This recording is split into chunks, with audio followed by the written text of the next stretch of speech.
Baik pemirsa, Anda masih bersama kami di channel Bilo Indonesia.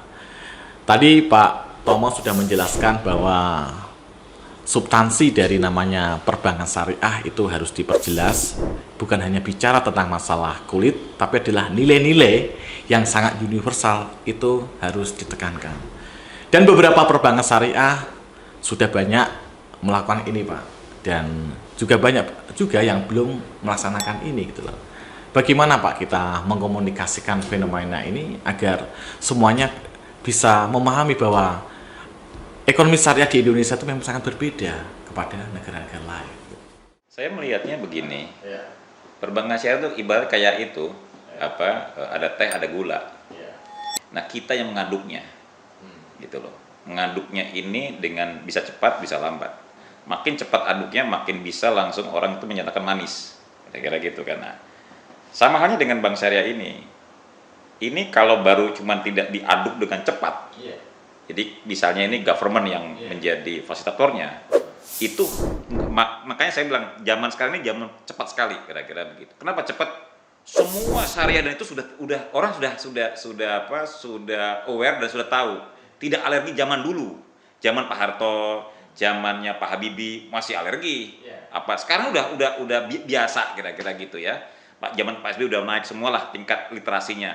Dan walaupun 6% saya tetap bersyukur kok itu. Hanya sekarang tinggal bagaimana sekarang mempercepatnya itu dengan cara kemasan di undang-undang sekarang itu.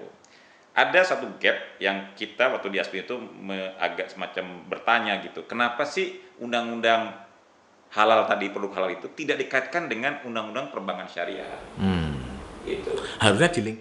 Di linkage harus, karena kan, tapi ini kan mohon maaf punya banyak kepentingan soalnya, ya kan? Kenapa ada saham syariah, ya kan? Indeks syariah itu ada kriterianya kan? Kriterianya kalau suatu perusahaan ya kan sudah sekian hutangnya nggak banyak, ya itu bisa masuk, kira-kira begitu. Ada kriterianya lah, kira-kira gitu kan? Nah, ini juga sama. Selalu kita masih terdikotomi atau punya kepentingan di situ bahwa kalau ini dikaitkan ini nanti gimana gitu. Karena si bank konvensional juga punya pola pikir, wah kalau gitu pangsa saya tergerus, kira-kira begitu. Maksud saya itu apa? Dibikin playing field lah, kira-kira gitu. Silakan bank syariah itu masuk di sini supaya nanti masuk dalam tatanan yang sama. Begitu sama dicabut semua privileges yang ada di bank syariah, silakan bertempur di lapangan. Ini contoh sekali lagi. Masalah pajak. Orang mengatakan bank syariah itu mahal. Saya bilang sama orang, orang yang berhijrah itu memang mahal. Kenapa mahal? Karena untuk mengkonversi itu dia harus meninggalkan kenikmatan, saya bilang begitu. Surga masa dibayar dengan murah? Nggak ada, saya bilang begitu. Ya, saya bilang begitu kan. Nah, ini contoh yang paling simpel. Yang logika lah sekarang. Nasabah saya, nasabah di bank konvensional, dia dikasih pokoknya segala kenikmatan. Secure, nyaman, kecepatan, teknologi, semua. Yang nggak ada cuma syariah, nggak ada, itu aja lah. Kita iming-imingin, Pak ini lebih syariah, lebih halal begini. Dia cuma simpel aja. You bisa nggak nandingin ini deh, kenyamanan ini deh. Kalau saya gampang lah, saya bilang gitu aja. Nah, untuk dia pindah ke sini, oke, sudah sama-sama. Berapa you kasih rate kepada saya? Ini bicara logika bisnis kita gitu. Ini saya dikasih 3%. Bisa nggak bagi hasilnya setara tanda kutip nantinya itu dapat 3,5% atau 4% gitu. Dihitung gitu. Karena kepengen ngebet dikasih, oke Pak, namanya bagi hasil yang tanda kutip direncanakan. Dan itu wajar-wajar aja lah, saya bilang dalam bisnis lah, kira-kira begitu, direncanakan. Namanya kita juga punya kan di bank syariah itu diatur gitu bagi hasilnya gitu kan, bisa. Nah, karena ini mahal di sini, jadi ibaratnya ongkos kan tadi saya bilang mahal kan bank syariah, ya iyalah belinya dari sini mahal, kira-kira gitu kan, beli udah mahal di sini. Kalau bank syariah udah mahal, tentu leparnya mahal dong. Nggak mungkin dia nggak mungkin beli murah beli mahal jual murah, nggak mungkin. Harus mahal lagi. Itu yang kita ngomong kepada teman-teman di Kenex sama Kementerian Keuangan, Badan Fiskal Keuangan ya. Gini deh, bisa nggak bank syariah itu usulan kita itu diberi waktu 5 tahun lah privileges. Pajak deposito bagi hasil atas deposito bank syariah tadi itu disamakan dengan reksadana. Pajaknya tetap bayar pajak tapi lebih murah dibandingkan kalau deposito final yang 20% gitu loh. Kalau yang reksadana katanya cuma 5% gitu. Jadi ada beda 15% gitu. Nah, ini dikasih 5 tahun aja gitu loh untuk menikmati ini. Supaya bisa bagi hasilnya jualannya ke bank syariah itu lebih murah sama-sama. Nanti kalau udah bagus tarik lagi, kira-kira begitu. Nah, ini kan kalau ini masuk, orang boleh berpikir, "Oh, bank syariah murah kayak," atau setidaknya berkompetisi dengan tetangga sebelah, kira-kira begitu. Nah, ini yang kita lakukan seperti itu. Kita udah usulkan semuanya. Supaya apa? Percepatan daripada 6% jadi 10%. Bayangkan kita cuma mulu-mulu nggak butuh banyak sampai tidak. Kita butuh sampai 20% udah bagus lah. 6 ke 20 gede loh. Ya. Ya kita bismillah lah Pak, bisa mencapai itu loh Pak. Pak, kembali pada pernyataan Bapak dari awal tadi tentang 3 aspek ya, bukan 3 aspek, 3 golongan. Dan ini kan penelitiannya Clifford Geertz kalau nggak salah. Ya, dari sosiolog itu sendiri.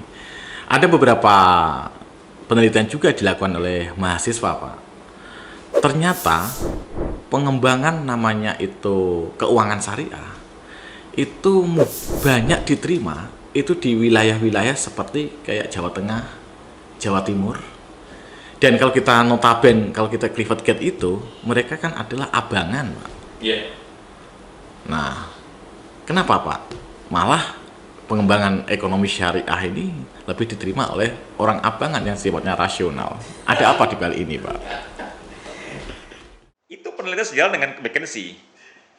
Jadi McKinsey itu sama saya dulu itu mengatakan bahwa yang bisa jadi gini, ada yang dikatakan orang take it for granted, ya kan? Pokoknya syariah, mau mahal, mau murah, nggak peduli, pokoknya saya yakin saya syariah, nggak peduli lah kira-kira gitu. Tapi itu sedikit. Nah, yang disebut floating mass itu yang disebut abangan, sangat rasional, besar sekali, 80%. Nah, itulah yang dikatakan ada trik marketing di bank syariah itu menyatakan, Bapak mau berapa? Itulah sekarang yang pragmatisnya daripada teman-teman bank syariah. Udah lah, berapa di sana? Kira-kira gitu. Supaya cepat nih naik kira-kira gitu loh. Kenapa demikian? Karena bank syariah begini, begitu dia masuk pola bagi hasil, ya kan? Ini ada cirinya nih, bagi hasil lebih bagus dibandingkan tanda kutip suku bunga. Karena kenapa? Karena nasabah yang menerima pembiayaan itu kebanyakan nasabah yang ibaratnya itu enggak, tanda kutip nih ya, ada sebagian yang berpikir pricing, ada sebagian yang tidak. Yang penting bagi hasil buat dia gitu. Udah masuk dan itu masuk semua, itu dijaga kualitasnya. Makanya berani disebut, oke dah kita atur bagi hasilnya setara sekian kira-kira. Kan ada simulasi, boleh-boleh aja, walaupun tidak memastikan. Simulasi saja nanti ini, kalau ini kejadian, ini yang bagian daripada yang harusnya untuk yang lain ya untuk bank lah gitu, itu dikembalikan taruh di sini. Itulah supaya maintain terus dana itu gitu. Dan itu menurut saya kira itu sah-sah saja kok kira-kira. Nama jualan ya begitu triknya. Dan ternyata berkembangnya sana bukan hanya masalah bank syariah saja, Pak. Lembaga keuangan mikro syariah seperti kayak BMT, Koperasi Syariah ataupun BTM itu sangat berkembang juga di wilayah-wilayah kantong-kantong abangan ini.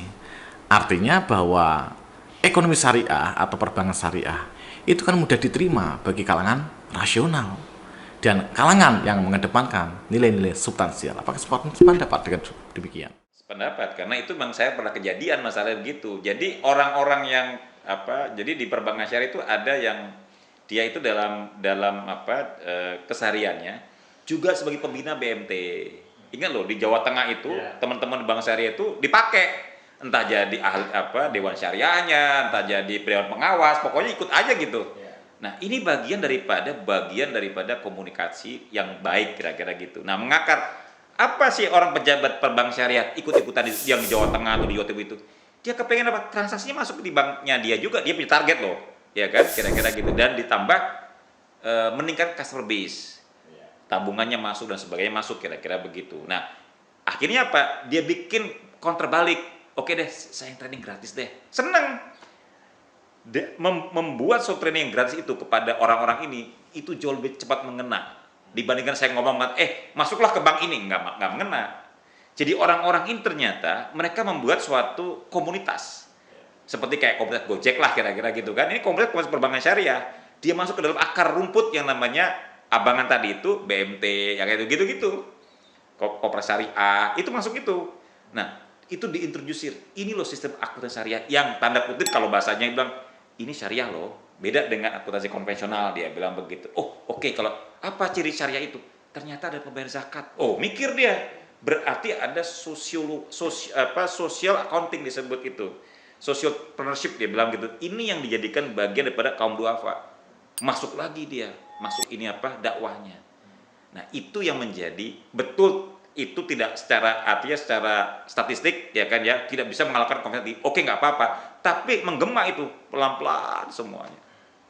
Gitu Mas. Jadi pandangan saya sekarang ini adalah bagaimana setiap insan perbankan syariah itu menjadi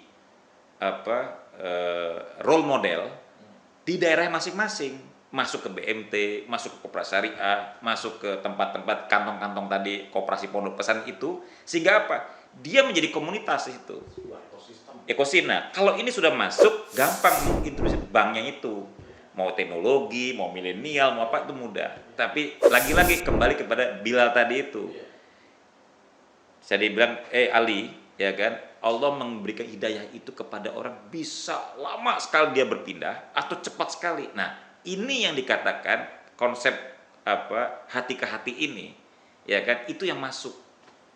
Kalau itu udah masuk cepat Mas, itu loh mudah sekali. Kira-kira begitu. Terima kasih Pak Herbudi S. Sutomo. Alhamdulillah ya, kita sudah dapat pencerahan yang sangat. Amin. Mohon maaf juga nih kalau bisa kurang-kurangnya. Maklum juga nih kaum doif juga saya tidak banyak. Saya kan hanya menceritakan pengalaman ya kan yang saya lakukan, saya lihat. Mungkin ada closing statement Pak Budi? Yang mana? Ada closing statement? Ya, intinya begini. Bahasa saya adalah ikut daripada hadis Nabi. Sebaik-baiknya manusia adalah yang bermanfaat bagi umat. Ya kan? Itu closing statement saya. Selagi kita masuk di jajaran lingkungan ekonomi syariah ekosistem, lakukan do the best, do your best, karena Allah hanya melihat tentang amal baik yang terbaik yang Anda lakukan. Lihatlah yang di surah Al-Mulk ayat 2. Allah menguji ya kan mana yang terbaik amalnya dari setiap makhluk itu. Hanya itu aja. Kan dunia ini ujian. Dimanapun kita berada hanya itu. Gitu Mas. Ya, terima kasih Pak Budi. Pemirsa, dari apa yang disampaikan oleh Pak Tomo, izin saya akan menarik suatu kesimpulan bahwa sebenarnya perbankan syariah ini tidak ada semacam dikotomi sama sekali yang ada di Republik ini. Apalagi secara budaya, prinsip bagi hasil ini sangat linier tentang budaya bangsa. Akan tetapi, strategi komunikasi, berbagai cara mengkampanyekan, ini perlu semacam literasi yang terus-menerus bagi masyarakat. Sehingga masyarakat memahami bank syariah adalah bank nasional yang memiliki citra budaya Indonesia. Agus Gustiawan, Filo Indonesia, mengucapkan terima kasih. Assalamualaikum warahmatullahi wabarakatuh. Waalaikumsalam.